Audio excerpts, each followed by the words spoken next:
ሰላም ጤና ይስጥልኝ ውድ ተመልካቾች እንደምን ቆያችሁ? የዕለቱን ሰበር ዜና ወደ እናንተ የማደርስ ይሆናል። የክቡር ጠቅላይ ሚኒስትር ዶክተር አብይ ልጅ የሆነችው የመጀመሪያ የሴት ልጃቸው በፋኖ ቁጥጥር ስር ዋለች፣ ታግታለች።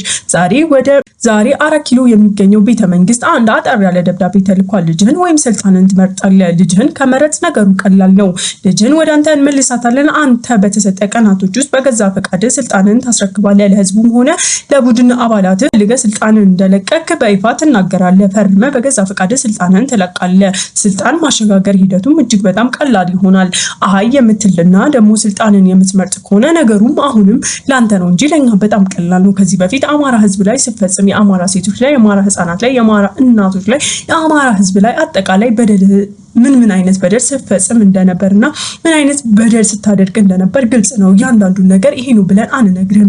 ምክንያቱም ያደረካቸውን እያንዳንዱ ነገሮች ራስ በደንብ ታውቃቸዋለህና ይህንን መልሶ ልጅ ላይ ለመተግበር ለኛ ከደስታም ደስታ በላይ ነው። የኛ የደስታም ደስታ ነው። ልጅ እንዳትሞትም እንዳትኖርም እያደረግን እናሰቃያታለን። ያም ይቀጥላል። አንተ ሐሳብን እስከምትቀይርም ድረስ ሞትን እየናፈቀች ሞትን እንዳታገኝ፣ መኖርን እየናፈቀች መኖርን እንዳታገኝ እያደረግን የአባቷን ትንሽዬም በቀል ቢሆን እሷ ላይ መዋጣት ለኛ በጣም ቀላል ነው። ነገሩን ግን አጠር አድርገው አንተ ልጅህንም ሰላም ብታገኛትና በገዛ ፈቃድ ስልጣንን ብትለቅ ነገሩ በጣም ላንተም ለኛም በጣም ቀላል ነው። ነገር ግን እንዳትረሳ፣ ምክንያቱም ሁለቱም መንገድ ለኛ ቀላል ነውና የሚል ደብዳቤ ከዘመነ ካሴ ቤቱ ሄዷል። ዶክተር አብይ በዚህ ሰዓት የሚያደርገው ጨንቆታል። መሬት ከፍታ ብትውጠው እጅጉን በጣም ደስተኛ ነው። ነገር ግን አይሆንም። በዛ ላይ ባለቤቱ ቀዳማዊ እመቤት ዝናሽ ግራ ተጋብተዋል። አሁን ላይ እኔ የምፈልገው ልጅና ልጅ ሲኖር ነው ሀገር። ስለዚህ እኔ ልጅን አምጣልኝ፣ ልጅን ካለችበት ልጅን አደራ እያሉ ነው። ምክንያቱም የእናት አንጀት ነውና እናት ምንም ጊዜ ቢሆን ልጇን ታስቀድማለች። ልጇ ደህና ሲሆን ሀገርም ደህና ይሆንላታል።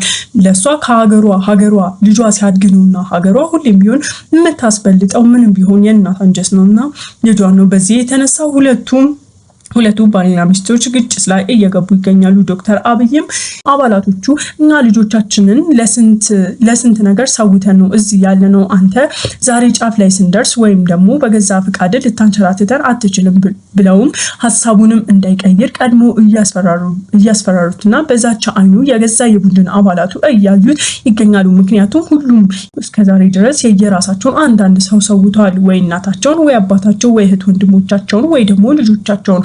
አሁን ላይ ይህ ነገር በይፋ ወደ ጠቅላይ ሚኒስትሩ ሲመጣ እሳቸው ሀሳባቸውን ቢቀይሩ ምንም ትርጉም የለውም። ምክንያቱም ልጅ የሚሉ እነሱ ምን ማድረግ እንዳለባቸው ይህ ከክህደት በላይ ክህደት ነውና የዛኔ እነሱ ለፖለቲካቸው ሲሉ ወይም ደግሞ ለብልጽግና ፓርቲ ለማኖርና ለማቆየት ሲሉ የየራሳቸውን ቤተሰብ ሲሰውቱ ቆይተዋል። እና ታዲያ አሁን ዶክተር አብይ ልጅ የሚሉ ማን ይሰማቸዋል? ሁሉም ቢሆን ፊቱን አዞሮባቸዋል። ይህንን የሚያውቁት ዶክተር አብይ ተጨንቋል። እቤት ባለቤታቸው ልጄን ታመጣታለህ በሚል ሁኔታ እያፋጠጧቸው ይገኛሉ። ዶክተር አብይ ይሄ በጣም የመከራ ሰዓቱ ነው። ፋኖ ይህን ሀሳቡን ዶክተር አብይ እንኳን ባይቀየር አሁን ባሉበት ሁኔታ ይህንን ጭንቅ ተካፋይ ስላደረጓቸው ብቻ በትንሹ የአማራን የህዝብ ጭንቀት ሊያውቁት ይገባል ብሎ ስለሚያስብ አሁንም ደስታውን እያከበረ እንደሚሆን ግልጽ ነው። ወይም ደግሞ ብዙዎቻችን እንገምታለን።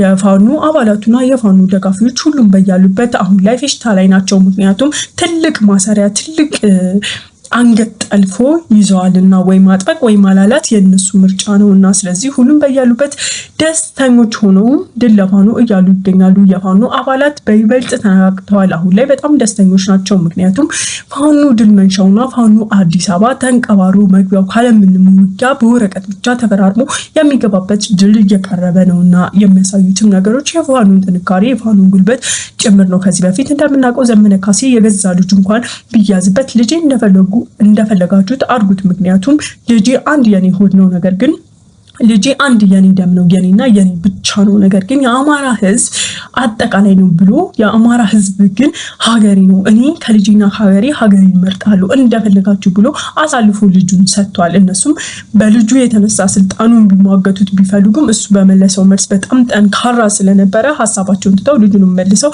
ትግላቸውን እንዲቀጥል አድርጓል። ዶክተር አብይ ግን ምን ያደርጉ ይሆን? ግልጽ ነው። እሳቸውም ምን እንደሚያደርጉ እናያለን። የፋኖ አባላት እንግዲህ ጨክነው ልጅቷን ሊጎዳት ይችላሉ ወይስ አይችሉም የሚለው ምንም ግልጽ ሁኔታ የለም። ምክንያቱም የሚጎዱበት እንትን በጣም ሰፊ ነው። ራሱ ዘመነ ካሴ እንኳን ባይፈልግ፣ ነገር ግን እዛ የአማራ አካላት ወይም ደግሞ የፋኖ አባላት ውስጥ ያላለቀበት የህዝብ ሰው ማንም የለም። በቃ ህዝቡ ወገኑ ተገርቷል፣ አልቋል። ስንት ነገር ነው እያሳለፉ ያሉትና እንደ በቀል እንግዲህ ምን ያድርጓት ምንም የሚታወቅ ነገር የለም። በዚህ የተነሳ ዶክተር አብይ ለመጀመሪያ ጊዜ እንባቸው እየፈሰሰ ያዋሉበት ቀን ነው ማለት ነው። እጅግ በጣም ከባድ ነው። ምንም ቢሆን ልጅቷ እንደ ሰውኛ አባቷ ነው እንጂ እሷ ጥፋት የለባትም። እስከምናውቀው ድረስ የፖለቲካ ፓርቲም ወይም ደግሞ የፖለቲካ ነገር ውስጥ የለችበትም። ፋኖ ምን ይወስን፣ ዶክተር አብይ ምን ይወስን እንግዲህ በተወሰነ ሰዓት ወደ እናንተ ዜናውን የምናቀርብ ይሆናል። ይህ ነገር በሚስጥር ተይዞ ነው ያለው። ከፋኖ አባላት አንዳንድ ጭምጭምታ ቫይራል ባይወጣም በቲክቶክ እና በድረገጾች ቢገኙም ግን ይፋ ያልወጣ ነገር ነው። ግን ህዝቡ ይፋ እንዲወጣና ማወቅ ስላለበት ፋኖም ይህንን ስለፈለገ መረጃውን በእኛ በዩቱበሮች ወይም ደግሞ ከዩቱብ እና ከነሱ አባላት ሆነን አብረን ከምንሰራው ሰዎች ጋር ይህ መረጃ እንዲወጣ በይፋ ተነግሯል ማለት ነው።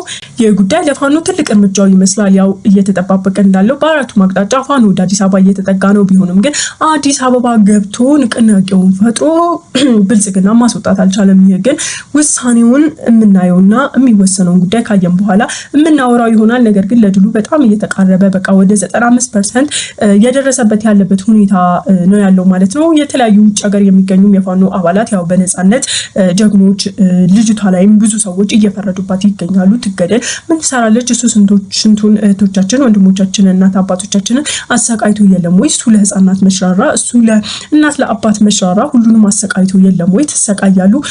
ከአራቱም አቅጣጫ ከሰሜንም ከደቡብም ከሁሉም ሀገር ከሚኖሩት ውጪ ከሚገኙ ኢትዮጵያውያን እንደዚሁም ትውልደ ኢትዮጵያውያን ዲያስፖራውያን የተለያየ ድምጽ እየመጣ ነው ማለት ነው። እስካሁን እንዴት ታቆያችኋት? እስካሁን ለምን አትረሸንም?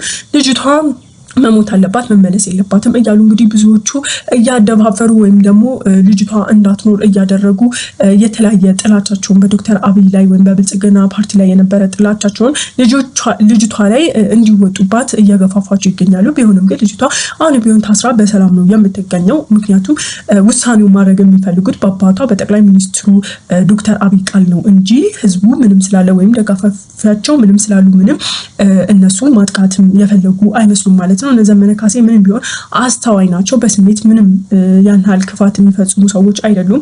ነገር ግን የአባቷ ቃል ወሳኝነት ያለው እስኪመስልም ድረስ ያው አጣር ያለ ደብዳቤ ተልኳል ማለት ነው። በዚህ ሰዓት ልጅህን ስልጣንህን የሚባል በጣም ከባድ አዋጅ ነው። ምክንያቱም ልጅን ሲሉ ስልጣን ላይ ያሉት ትላልቅ እስከዛሬ አብሯቸው የመጡ የራሳቸው አባላት ፊታቸውን ያዞራሉ።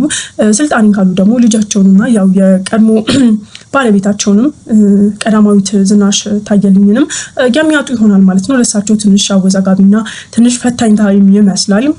የፋኖ አባላት ውጭ ሀገር የሚገኙ እዚህ ሀገር ውስጥም ያሉ ግን ደስታቸው ወደር የለውም። ጀግኖች ገና እሱንም ትይዙታላችሁ፣ እሱም ይሰቃይልን፣ እሷን ግን መልቀቅ የለባችሁም እያሉ ብዙ ኮመንትንም ቢጽፉ ያው ደስታቸውም ወደር እንደሌለው ጭምር እየታየና እየተነጋገሩ ይገኛሉ ማለት ነው። ውሳኔው ምን እንደሚሆን እንደተወሰነ ወደ እናንተ ዜናውን ማቀርብላችሁ ይሆናል ማለት ነው። ለቻናሌ አዲስ የሆናችሁ ሰብስክራይብ በማድረግ ሁሌም ቢሆን ፈጣን፣ ትኩስ፣ የትም ያልተሰማ መረጃ ወደ እናንተ ይድረስ እላለሁ። ስለተከታተላችሁኝ በጣም አመሰግናለሁ። መልካም ቀን።